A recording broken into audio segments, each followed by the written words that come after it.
Evening বন্ধুরা, welcome back to my channel. আশা করব তোমরা সবাই ভালো আছো, সুস্থ আছো, সুরক্ষিত আছো। আমিও এক প্রকার আছি। মন মেজাজ এখনও ঠিক হয়নি।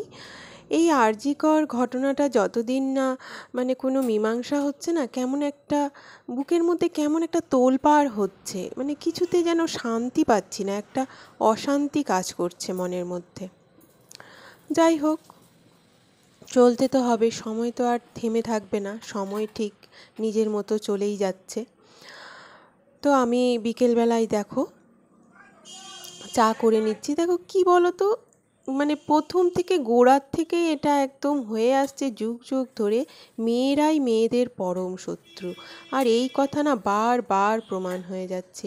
এই যে আরজিকরের এই জঘন্য ঘটনাটা, এর পেছনেও কিন্তু মেয়েদের হাত আছে। এই যে মেয়েটাকে এই রকম করা হলো, এর পেছনেও মেয়েদের হাত অবশ্যই আছে। যা শোনা যাচ্ছে, যা শুনছি খবরে, সোশ্যাল মিডিয়ায়, মেয়েদের হাত আছে। খুব বাজে, কি বলো তো, এই ঘটনা না খুব লজ্জা করে।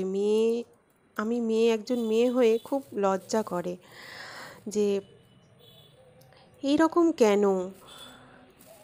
আরে কারো ভালো করতে না পারি, খারাপ করব না, খারাপ চাইবো না। ভালো করার যদি মন মানসিকতা না থাকে যে কারো ভালো আমি করতে পারবো না, ও অত বড় উদার আমি নই, ঠিক আছে, করো না। খারাপ করো না, কারো পেছনে লেগো না, কারো জীবনটা নষ্ট করে দিও না। এইটা অন্তত করো, তাহলেই তো অনেক অনেক ভালো হয়, অনেকেই বেঁচে যায়। কারো পেছনে লেগো না, জীবন একটাই। কত যে পুণ্য করে মানুষ জন্ম পাওয়া গেছে, এত সুন্দর পৃথিবী, এত সুন্দর সংসার, এত সুন্দর জীবন ছেড়ে কেন কারো পেছনে লাগবো? ওটাতে কি সুখ? ওতে তো কোনো সুখ নেই, ওতে তো আরও মনের মধ্যে একটা অশান্তি হয়। ওটা ক্ষণিকের সুখ, কিন্তু পরে একটা অশান্তি হয়, কিছুতেই শান্তি কিন্তু পাওয়া যায় না আমি যতদূর জানি।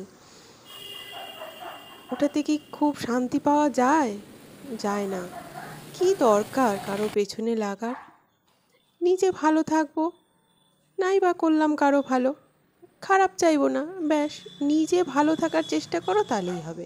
আমি কি করে ভালো থাকবো? কারো খারাপ চেয়ে নিশ্চয়ই কেউ ভালো থাকে না। কারো খারাপ করলে নিশ্চয়ই কেউ ভালো থাকে না, কেউ না, এটা মনে হয়, কিন্তু কেউ ভালো থাকে না।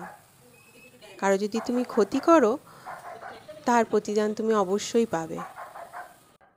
ভালো কিছুতেই থাকা যায় না।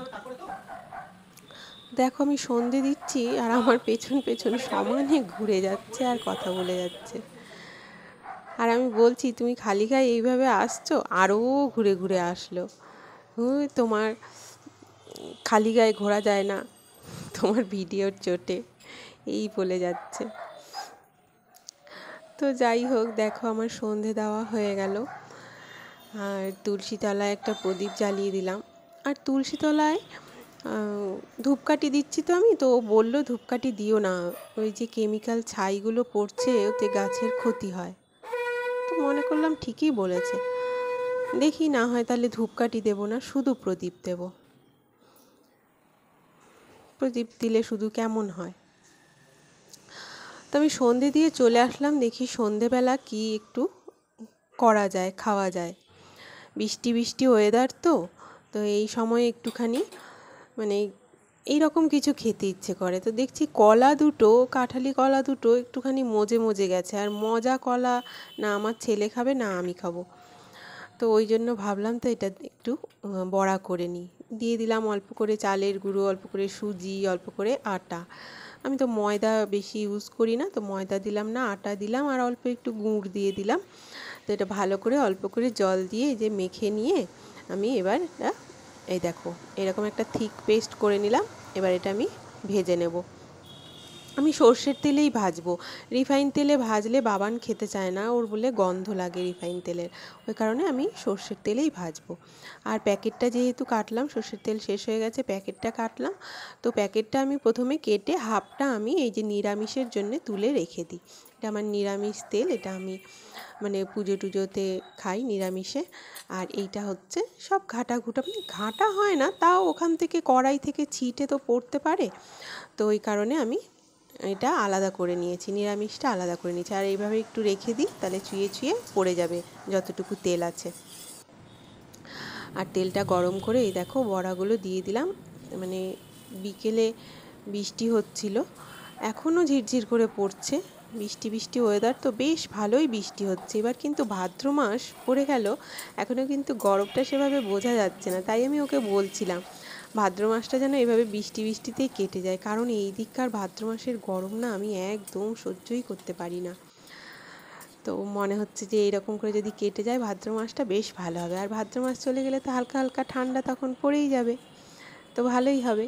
এদিকে তো বেশি ঠান্ডা পড়েই না, 2 মাস মাত্র ঠান্ডা পড়ে। তো দেখো আমার কলার বড়া হয়ে গেছে, আজকে এইগুলোই আমরা খাবো। আর মাও কালকে তালের বড়া করেছিল, সেগুলো দিয়েছিল, সেগুলো কয়েকটা আছে, ওইটা দিয়ে। আর এখানে বাদাম আর কয়েকটা যে পেস্তা বাদাম নিয়ে নিয়েছি বাবানের জন্যে।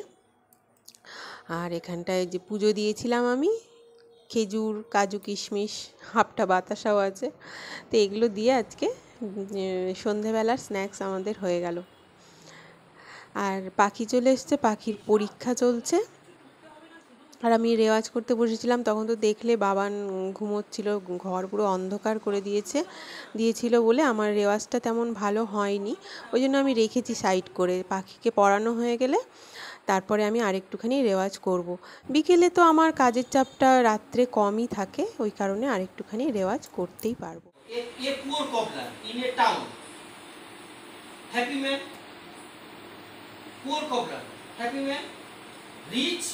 but unhappy neighbor এইগুলো সেন্টেন্সে কনভার্ট করতে হবে কিন্তু মানে সেন্টেন্সগুলোর মধ্যে একটা লিঙ্ক থাকবে, যেহেতু গল্প তোমার শুধু পয়েন্ট দিয়ে লিঙ্ক করতে হবে, আর এই দু একটা ডায়লগ ওর মধ্যে ইনপুট করতে হবে। আচ্ছা বলছে রিচ বাট আনহ্যাপি। বাবানকে পড়ানোর সময় আমাকে ওই ঘরে ঢুকতে দেয় না ওর বাবা, কারণ আমি ওই ঘরে ঢুকলেই না বাবান একটুখানি মানে ওর যেন আদরটা বেড়ে যায়, আমাকে ডাকতে থাকে। ওই জন্য ওর বাবা বলেছে আমি যতক্ষণ পড়াবো ততক্ষণ ওই ঘরে ঢুকবে না, ওই জন্য আমি ঢুকি না। জাস্ট একটুখানি তোমাদের ভিডিওটা দেখাবো বলে, ওরা জানেই না যে আমি ভিডিও করলাম, আমি একদম হালকা করে একটুখানি করে নিয়ে চলে এসেছি। তো চুলটা আগে বেঁধে নিই, চুলটা খোলা থাকলে আমার খুবই অস্বস্তি হয়, ওই জন্য ভাবলাম আগে আমি চুলটা বেঁধে নিই, তারপরে রাতের খাবারের দিকে যাব। আর একটা জিনিস তোমাদের সাথে শেয়ার করি, এটা কালকে এনেছি আমি। তো দেখো বাবানের সামনেই হচ্ছে বাবানের জন্মদিন, তো ওর জন্মদিনে আমি এই যে হনুমানজির লকেট আর চেনটা এটা ওকে দেব। ও দেখছি বজরংবলীর খুবই ভক্ত হয়েছে, তো এটা আমি কালকে নিয়ে এসে রেখেছি, এটা ওকে পরিয়ে দেব।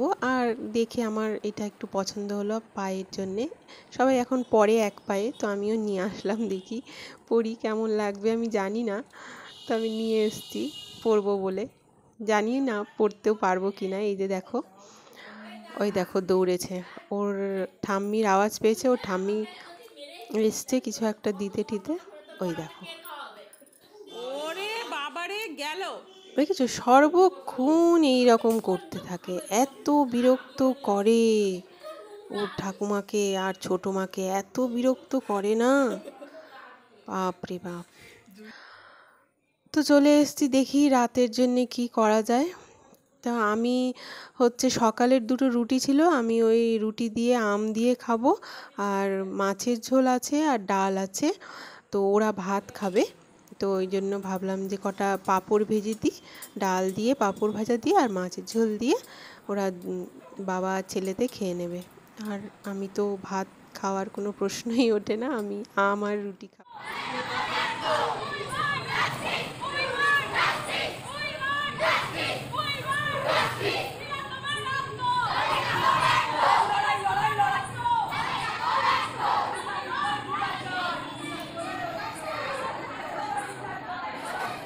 খাওয়া দাওয়া হয়ে গেল। দেখেছো আমাদের ওই দিককার গ্রামের থেকে এখনও ওই উই ওয়ান্ট জাস্টিস বলতে বলতে সব যাচ্ছিল রাত দখলে। দেখলেই কেমন একটা হচ্ছে, বললাম না মনের মধ্যে কিন্তু এখনও শান্তিটা আসেনি। জানি না কবে শান্তি আসবে। যাই হোক, আমরা খাওয়া দাওয়া হয়ে গেছে, তো এবার আমি একটুখানি মুখটা ধুয়ে নিচ্ছি ফেস ওয়াশ দিয়ে, তারপরে একটা নাইট ক্রিম মেখে নেব। তারপরে কাপড়টা চেঞ্জ করে আমি ঠাকুরের বিছানা করে দেব। তারপরে আমাদের বিছানা করার দেরি আছে, কারণ বাবা না আরেকটা সাবজেক্ট পড়বে।